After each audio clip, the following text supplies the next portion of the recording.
کہ آپ جو دعا کیجیے گا دوسروں کے لیے تو قبول کیسے ہوتی ہے؟ تاکہ چند مومنین کو بلاؤ، اپنے یہاں ان کو کھانا کھلاؤ، ان سے کہو کہ تمہارے حق میں دعا کریں۔ اس نے چند مومنین کو بلایا، ان سے دعا کرنے کو کہا بھائی ہمارے لیے دعا کیجیے گا۔ ان لوگوں کو کسی زمانے میں رواج تھا، سنتے ہیں کہ کسی زمانے میں رواج تھا کہ بھائی صدیق کو لوگ کھانے کے لیے جاتے تھے تو وہ کھانے جب وہ نظر چک کے اٹھنے لگتے تھے تو اہل خانہ کے لیے دعائیں دیتے تھے۔ وہ جیسی جو جان پہچان کے لوگ جیسی ہوتی تھی، کسی کی روزی تنگ ہوتی تھی اس کو روزی کی دعائیں دیتے تھے، کسی بچے یا بچی کا کوئی مسئلہ ہوتا تو اس کی دعائیں دیتے، لوگ ایک دوسرے کو جانتے تھے ویسی دعائیں دیتے تھے۔ تو وہ کچھ دنوں کے بعد چھٹے امام کے پاس آیا اور کہنے لگا مولا میری حاجت پوری ہو گئی۔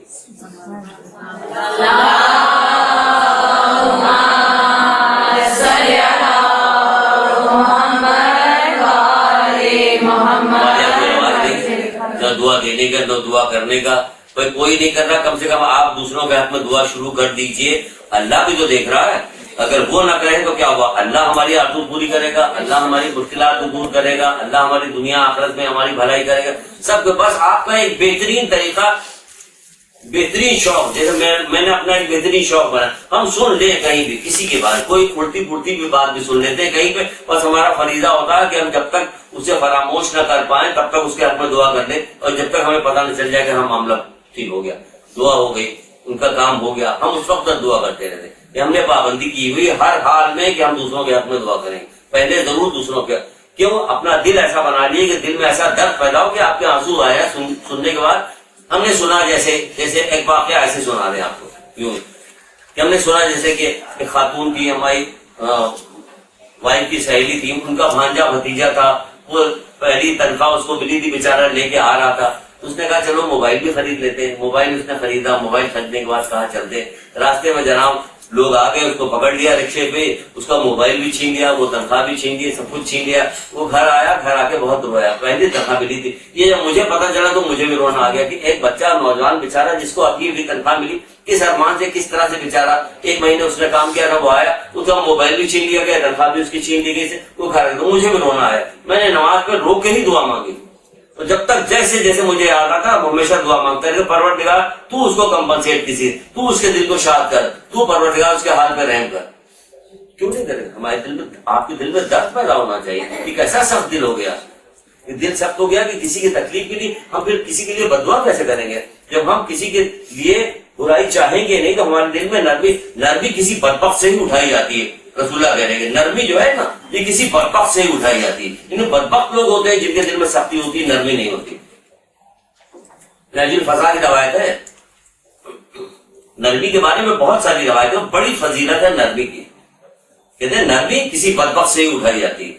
یہ بدبخت ہے، لوگ جہنم میں چلا رہے ہوں گے، پروردگار کو پکار رہے ہوں گے، پروردگار کو پکار آواز دے رہے ہوں گے، پروردگار جبریل سے کہے گا لے آؤ اس کو لے آیا جائے گا، لے آیا جائے گا۔ پروردگار پوچھا کیا تم نے دنیا میں کسی چڑیے پہ بھی رحم کیا تھا؟ نہیں، اللہ تعالیٰ اتنا رحمان الرحیم ہے، جب پکارتے رہتے ہیں ہم لوگ ہر بار رحمان الرحیم، تو کبھی خود بھی غور کیا کریں کہ ہم لوگ کیا ہیں؟ اس کا کوئی تو ریفلیکشن ہونا چاہیے۔ اپنے ائمہ تعلیم کو دیکھ لیں، کوئی تو ریفلیکشن نہ، ہمیں اللہ کا کوئی ریفلیکشن آ رہا نام لے کے کوئی واقعات سے، نہ ائمہ تعلیم کوڑا اٹھا کے جمع کر کے یہودی عورت پھینکتی تھی، کرنا کیا چاہیے تھا؟ بیمار پڑ گئی تو جا کے اس کی عیادت کری جائے، رحم کی کوئی انتہا ہوتی؟ ان دل کتنا نرم ہے رسول اللہ کا کہ جا کے اس کی عیادت کریں، دل میں غم پیدا ہوا کہ بیمار پڑ گئی، اور ہم تو کہتے ہیں بڑا اچھا ہوا بیمار پڑ گئی۔ وہ تڑپتا ہوا، کانپتا ہوا، خوفزدہ آ رہا، ابن ملجم تو مولا کیا کر رہے ہیں؟ رحم تھا نا دل میں، شربت دے رہے ہیں۔ اس قدر سنگ دلی ہمارے اندر پیدا ہو گئی، دل سخت ہو گیا ہمارا، رحم ہمارے اندر نہیں رہ گیا بالکل بھی۔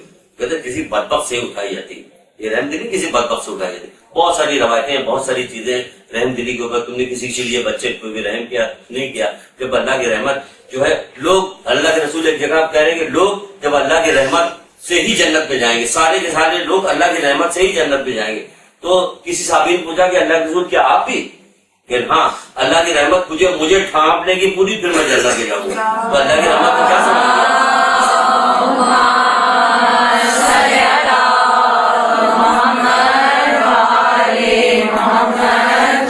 یہ رحمان الرحیم کے صحیح پیروکار تھے، صحیح نائب تھے، صحیح نمائندے تھے یہ لوگ تھے نمائندے صحیح معنوں میں۔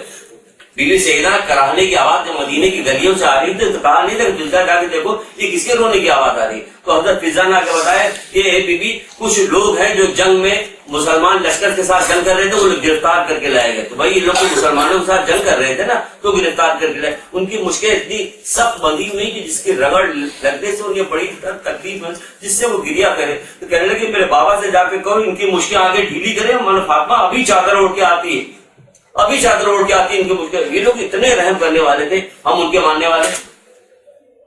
سوچو غور کرو کیا کیا ہے, کیا کھایا ہے, کون سی ایسی چیز حرام چیزیں ہماری مغذا ہمارے پیٹ میں چلی جائے, کون سے ایسے برے کام ہم نے کر دیے جس کی وجہ سے دل سخت ہو گئے ہمارے, ہم خود غرض ہو گئے.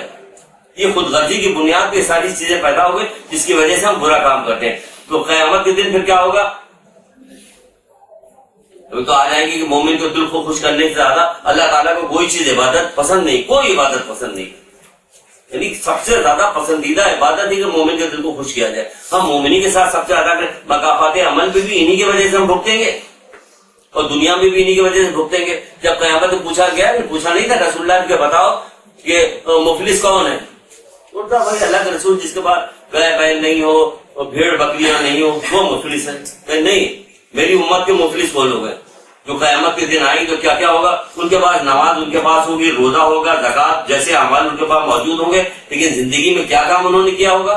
کسی کو گالی دی ہوگی, کسی کو تہمت لگائی ہوگی, کسی کا مال کھایا ہوگا, کسی کو قتل کیا ہوگا. پھر کیا ہوگا بھائی ایسے لوگوں کا کیا ہوگا؟ متاثرین کی نیکیاں ان کو دے دی جائیں گی, اور اگر پوری نہ پڑی تو ان کی نیکیاں متاثرین میں دے دی جائے, اور ان کو پھر کیا ہوگا؟ جہنم میں ڈال دیا جائے.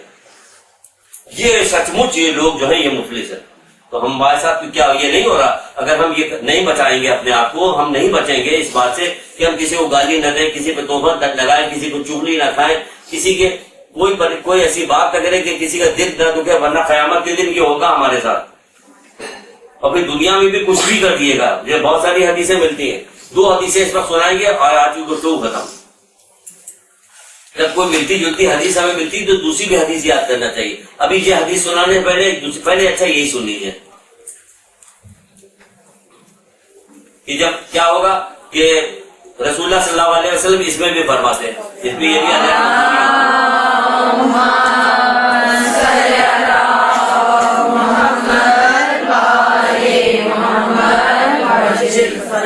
کہتے ہیں کہ ایک شخص کسی مومن کو غمگین کرنے کے بعد اسے تمام دنیا بھی عطا کر دے. تو یاد ہونی چاہیے, لکھی کیوں ہے؟ لکھ کیوں نہیں؟ یاد ہونی چاہیے, زبانی یاد ہونی چاہیے.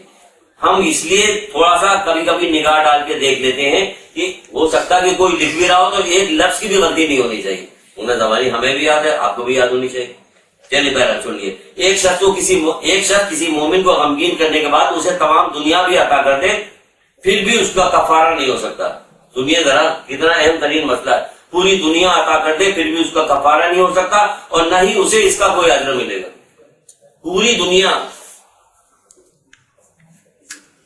2 روایتیں 3 روایتیں, یعنی پوری دنیا سے بھی 2-3 روایتیں ہمیں ملتی کہ پورا اس دنیا کو ایک لقمہ بنا کے کسی مومن کو کھلا دیا جائے, وہ الحمدللہ کہہ لے تو بس ہو گیا. پوری دنیا کو ایک لقمہ بنا دیا جائے. امام حسن عسکری اسلام کی ایک روایت جیسا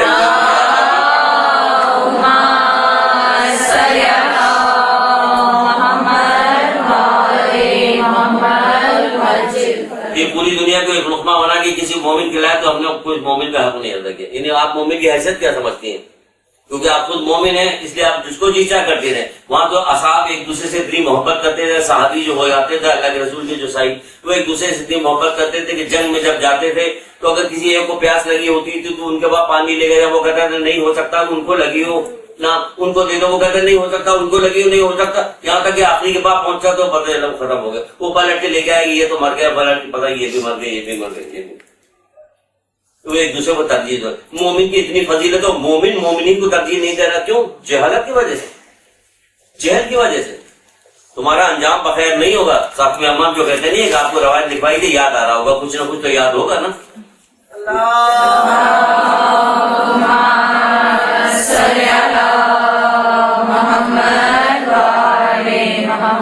لیکن پہلے اس کی پیرالل حدیث سن لیجیے, کیا پوری دنیا دے دو تو بھی اس کا کفارہ نہیں ہوگا. کسی جگہ پہ اور بھی کوئی چیز یاد آ رہی کہ پوری دنیا دے دو مگر یہ اس سے بہتر ہے.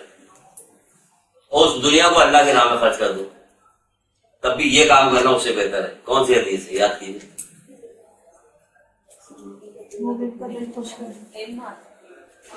اگر کوئی آدمی علم حاصل کرے جس پہ وہ خود بھی عمل کرے اور اس کو دوسروں کو بھی تعلیم دے، تو اس کے بارے میں جو رسول اللہ کی حدیث تھی کہ 70 شہداء کا صدیق کا اسے درجہ دیا جائے گا، آسمان کے پرندے اور زمین کے سب اس کے لیے اپنے استغفار کریں، ہر قدم پہ اس کا 1000 سال کی عبادت سے ثواب میں لیا جائے۔ اور پھر کہتے اگر یہ پوری دنیا دے دی جائے اور وہ اسے اللہ کے راہ میں خرچ کر دے تو بھی اس کے برابر نہیں ہو سکتا، یعنی علم حاصل کرنے کے برابر نہیں ہو سکتا۔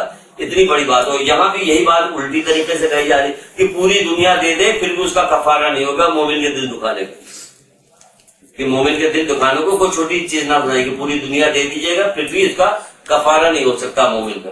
تو ہمیں زیادہ زیادہ یہ کوشش کرنی ہے کہ سب سے پہلے تو یہاں سے بات شروع کریں۔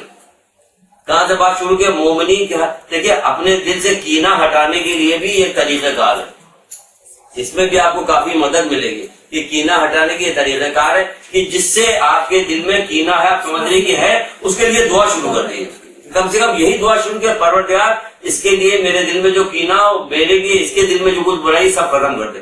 تو اس طرح اس کا نام لے لے کے دعا مانگی، عزیز رشتہ داروں مومنین کے یہاں سے شروع کیے تو آپ کی عادت پڑتی جائے گی اور یہ برائی آپ سے چھوٹتی جائے گی اور آپ کا دل صاف ہوتا جائے گا۔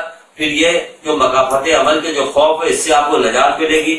اپنے آنے والے آباء و اجداد کے لیے تک دعا کیجئے کہ پتہ نہیں ان سے کوئی ایسی بات سرزد نہ ہو گئی ہو جو آپ پر یا آپ کی، کیونکہ اولاد اور اولاد کی اولاد پہ جائے گی تو ہمیں کیا پتا کہ ہمارے دادا پر دادا، نانا پر نانا، آباء و اجداد نے کیا کوئی ایسا کام کیا جو 7 پشتوں میں کسی کو آنے والی کوئی پریشانی ملے۔ کیونکہ بہت ساری ہمیں دعائیں بھی ایسی تعلیم دی جاتی کہ اگر یہ دعا پڑھو گے تو کیا ہوگا، تمہاری 7 پشتوں میں کبھی رزق کی کمی واقع نہیں ہوگی۔